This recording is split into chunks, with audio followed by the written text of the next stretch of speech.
He saw me shattered and called me his. Promised to piece me back together. But just when I started to heal, he broke me all over again. But then, I turned his heaven into the hell he deserved. I was never the girl who cried in public. Even when my world came crashing down, I held it all in. Silent screams behind polite smiles, pain folded into perfect posture. My mother used to say, "Never let them see you broken." So, I didn't. Not when my father left. Not when my brother died. Not when the man I thought would marry me walked away like I was dust on his sleeve. But grief doesn't vanish. It collects. And by the time he saw me, I was already in pieces. Luca, the kind of man who didn't walk into a room, he claimed it. With that half smile and those quiet eyes that always looked like they were listening to more than what you said. He found me in a cafe where I sat staring at a cold cup of coffee, drowning in silence so loud I could barely breathe. "You look like someone who's trying not to fall apart," he said. I should have left. But instead, I looked up and let him sit down. The backstory. Luca wasn't like anyone I had known. He didn't ask me to be okay. He didn't rush my silences. He listened when I spoke and waited when I didn't. For the first time in years, I didn't feel like I had to wear my pain like armor. "I know what broken feels like," he whispered once, brushing my hair from my face. "And I swear to you, I will never add to your cracks." And I believed him. He made everything soft again. Sunday mornings with music playing in the background, his hand on my waist as we danced barefoot in the kitchen. He learned my nightmares and held me through them. He read my journals, one by one, and called the broken poetry inside them beautiful. He kissed every scar, physical and invisible, and promised, "I'll help you heal." And I fell. Slowly at first. Then all at once. The betrayal. It started like a shadow, barely noticeable. Missed calls. Closed laptop screens when I walked into the room. Late nights at work that didn't line up with his calendar. But I silenced my instincts. I told myself not to be paranoid. That trauma made me suspicious, not reality. Until reality punched me in the gut. It was a random Tuesday when I came home early with takeout in hand. His phone buzzed on the counter. A message preview lit up the screen. "Last night was perfect. I can still taste you." I stood there, not breathing, as the world tilted sideways. He walked out of the shower, towel around his waist, smiling like nothing had changed. And I just asked, "Who is she?" He didn't even lie. Didn't bother with excuses. "She's not you," he said flatly. "But you were never whole anyway. You were a project." I wanted to see if I could fix someone that broken. My hands shook. My legs trembled. But my voice, it was steady. "So I was your experiment?" He shrugged. "Don't make this dramatic. You needed saving. I gave you what you needed. Don't confuse that with love." The reaction. For days, I didn't cry. Not once. I sat in the same room where he had once held me and stared at the hollow walls. I replayed every moment, every kiss, every whispered promise, and rewrote them all in red. I saw now how he'd studied me, memorized my weaknesses, collected my triggers like souvenirs. He used my wounds to wrap himself in my vulnerability. And when he grew bored, he discarded me like a cracked vase no longer worth display. But he forgot something. Even broken glass cuts. And I still had edges he hadn't seen. The revenge. I didn't want to ruin him quickly. I wanted him to bleed slow. So I waited. I smiled when I saw him with her, the woman he replaced me with. I made peace with the idea that revenge tastes better cold. I started rebuilding, silently. A job promotion. Therapy. A new apartment. I began volunteering at the same nonprofit he pretended to support for image's sake. I reconnected with people he had isolated me from. I became sharper, stronger, and far more dangerous than the shattered girl he thought he left behind. And then, I planted seeds. He worked in public relations. Image was everything. So I befriended his new girl, slowly, carefully as a coincidental coworker. She was sweet, naive, trusting, like I once was. And when I told her just enough, not lies, but truths coded in kindness, she started asking questions. Meanwhile, I leaked certain emails anonymously. Ones that showed Luca manipulating charity donors, falsifying volunteer hours, sending lewd messages to interns. He thought he was untouchable. He didn't realize I had saved everything. Every text, every voice note, every manipulative line, every gaslighting moment. Within weeks, his world began to crack. His firm dropped him. His new girl left, publicly and loudly. His social media turned from praise to backlash. And then, just when he was gasping for air, I walked in. He was sitting at a bar, hunched over a glass of whiskey, eyes hollow. "Hey, Luca," I said softly. He looked up, startled. And for the first time, I saw fear. "Why?" he asked. "Why do all this?" I smiled. "You promised to piece me back together," I whispered. "But you forgot. When someone learns to rebuild themselves, they also learn how to destroy." The twist ending. You'd think that was the end. That I walked away satisfied, head high, pain gone. But the truth? Revenge doesn't heal. It only clears the path for healing to begin. He still haunts me sometimes, in the silence between songs, in the moments right before sleep. But now, when I see his face in those memories, I'm not the girl begging him to stay. I'm the woman who watched him fall from his self-made pedestal. The woman who turned his heaven into the hell he deserved. And the next time someone sees me shattered, they won't call me theirs. Because I'm not anyone's to break anymore. I wasn't always this version of myself. Before Luca, there was me, messy, half alive, pretending to function in a world that didn't know what I had lost. Grief isn't loud. It doesn't throw tantrums in daylight.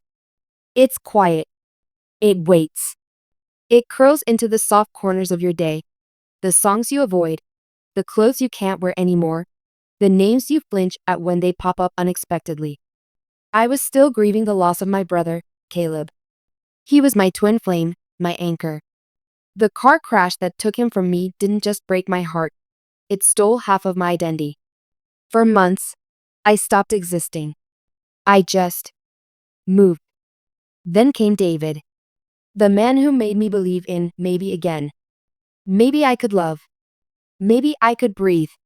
Maybe I could be okay. But he didn't stay long enough to let those maybes become real. One day, he left a note that said, "I can't carry your pain anymore. I'm sorry." And that was it. No explanation. No goodbye. Just a single sentence, and silence that screamed louder than any argument could. So when Luca came along, I was already hollowed out. He didn't have to dig deep to find my vulnerability. It was sitting on the surface like a cracked mirror, barely held together by hope. He knew exactly what to say. He called my pain beautiful, my silence mysterious, my trauma human. It was addictive. When someone sees your brokenness and doesn't flinch, it feels like salvation. And I mistook that for love. Part 3. The betrayal deepens. The worst part wasn't even that he cheated. It was that he watched me fall for him, fully, knowing he had no intention of catching me. I replayed moments like a haunted reel. Him holding me during my panic attacks, whispering, "You're safe." Him running his fingers through my hair saying, "You don't need to be perfect for me to stay." Him texting me poems he claimed were his, only for me to later find them copied word for word from some obscure Reddit thread. Nothing was real. Not even the smallest details. He mirrored me. Reflected back the pieces of myself I missed.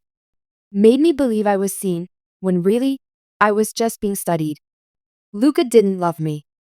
He researched me.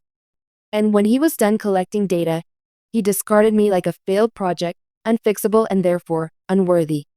I remember standing in the shower the night I found out about the other woman. My knees gave out. I sank to the floor, water scalding my skin, sobbing into my own arms, thinking, how did I let this happen again? But something changed in me that night. I stopped crying halfway through and started planning.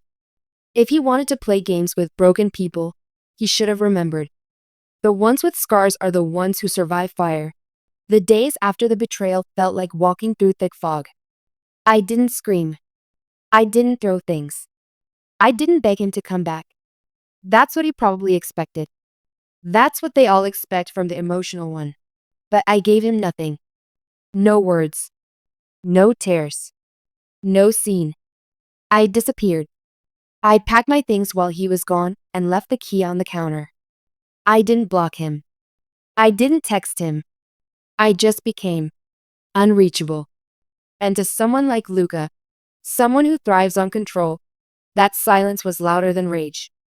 He texted me 3 days later. Can we talk? I feel like I owe you more than what happened. I stared at the message for a full hour. Not because I wanted to reply, but because I wanted to remember the exact moment he realized he lost access to me. I didn't respond. Instead, I started documenting everything. The emails he had written from his work account to me, filled with intimate personal stories, some of which contradicted the image he crafted so carefully in public. The private pictures he'd sent me while still claiming to be a committed man. Screenshots. Audio recordings. Notes from conversations where he bragged about manipulating clients or exploiting insecure interns to get ahead in the PR world. He had no idea I had all of it. Because when you've been betrayed before, you learn to quietly build an emergency escape file, even if you're not consciously aware you'll ever need it. Until one day, you do. But I didn't rush. No, I became a ghost first. I deleted my social media, changed my number, vanished from mutual circles. It unnerved him. I know it did, because he kept trying to find me, mutual friends, colleagues, even deeming a girl I'd once tagged in a story months ago. He wasn't looking because he cared. He was looking because control was slipping, and Luca hated feeling powerless. And while he searched, I studied him back. I learned he'd been working with a nonprofit foundation, one that championed trauma survivors and mental health awareness. The irony? He was their rising star, their golden face. He gave speeches about empathy and leadership and respecting emotional boundaries. He used my pain to sculpt his image. And that's when I knew exactly how to destroy him. Not through violence, not through chaos, but through truth, sharpened like glass. Because there's nothing more dangerous than a woman who knows your secrets and is no longer afraid of you. I didn't want him to suffer quickly. No, that would have been mercy. And Luca didn't deserve mercy. He deserved to feel what I felt, slowly. The uncertainty, the humiliation, the hollow ache that follows you into sleep and greets you again at dawn. But most of all, he needed to know what it felt like to be outplayed by someone you underestimated. So I started small. Step 1, the reintroduction. I moved back into the city, but not into my old life. New apartment, new wardrobe, new name on my professional email signature. Still me, just sharper. Then I coincidentally ran into Amelia. She was the woman he left me for, though she didn't know it at the time. She was young, gentle, the kind of girl who believed Luca's lies because he wrapped them in warmth and winks. I bumped into her at a mental health fundraiser. She was seated at a table alone, sipping wine, looking distracted. I smiled, polite, casual. I think we have a mutual friend, I said. Luca Hart? Her expression froze. Just for a second.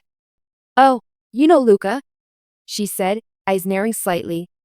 I did, I replied. Briefly. A while ago. We were close. But I guess we were all just little pieces in his puzzle, huh? I said it lightly. No bitterness. No malice. Just facts. That's what made it sting more. The truth always does. She didn't ask for details. But I saw it, the seed of doubt. I had planted it. And with someone like Amelia, sincere, loyal, emotionally invested, it would take root fast. Step 2. The collapse of his image. Luca built his career on one thing: being adored. He wasn't just a PR executive, he was a symbol of modern masculinity. He gave speeches on how to be a safe space for women, how to build emotional intelligence, how to protect others' mental health. And the world clapped for him. They didn't know that behind those staged panels and carefully rehearsed sound bites was a man who gaslit, used, and manipulated. But I knew, and I had proof.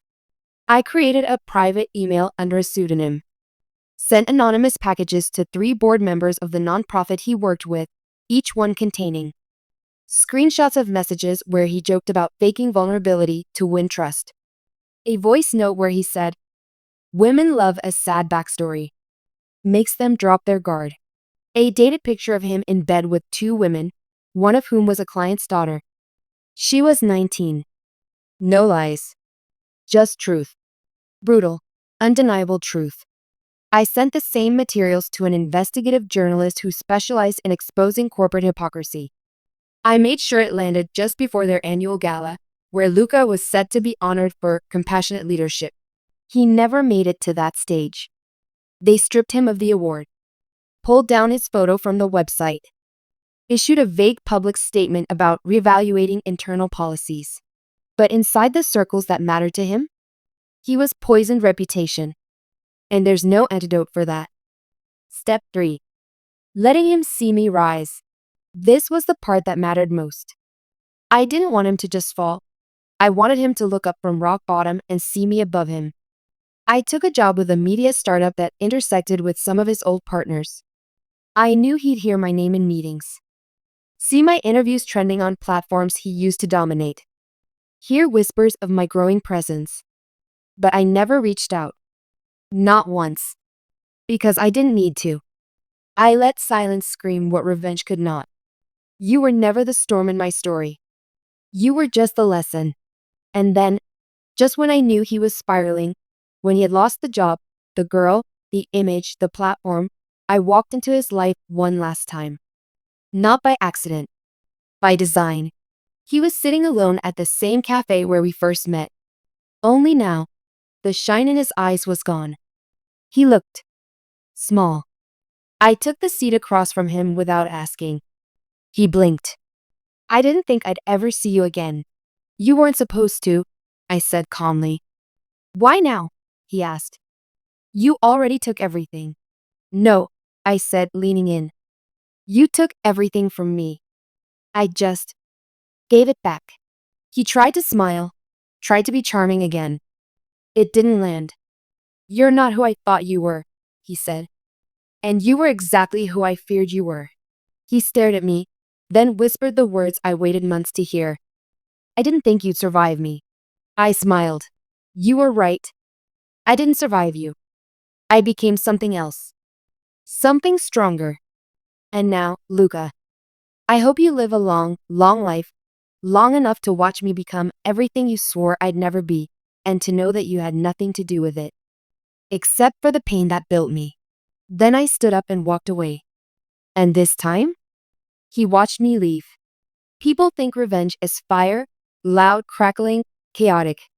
But the real kind? It's cold. Still. Like the air before a blizzard. Like silence in a courtroom. Like the look I gave him that day when I walked away for good. But here's the thing about walking away. It doesn't always feel victorious. Because healing isn't pretty.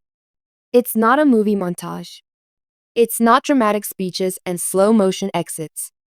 Sometimes healing feels like grief all over again. You grieve the version of yourself who trusted.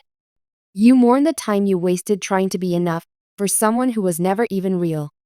But you also grow. Not into something softer. Into something smarter. A year later, people ask me if I'm over him. That word, over, makes me laugh. No, I'm not over him. I'm through him. He's not a wound anymore. He's scar tissue. And scars don't ache the way fresh pain does. They're just reminders of who I was, of what I survived, of what I'll never allow again. The letter he never got to read. Weeks after our last encounter, I found myself writing a letter. not to send, just to say the things I never gave voice to. It said, "You found me shattered and called me yours. You promised to piece me back together. And just when I started to believe I could stand again, you knocked me down harder than before." But here's what you didn't know. Every time I bled, I learned the architecture of pain. Every time I cried, I learned the limits of my softness. And when you broke me the second time, you taught me the one lesson that would save me. Never let someone else be the glue that holds you together, because they'll use it to keep you stuck. So I used that pain, sharpened it into precision, and I made sure that you'd never heal from what I did next. The final line title callback, complete arc, he saw me shattered and called me his. Promised to piece me back together. But just when I started to heal, he broke me all over again. But then, I turned his heaven into the hell he deserved. And when the fire burned out, I didn't rise from the ashes. I walked through them, unbothered, rebuilt, and unrecognizable. Because I didn't just survive him. I outlived him.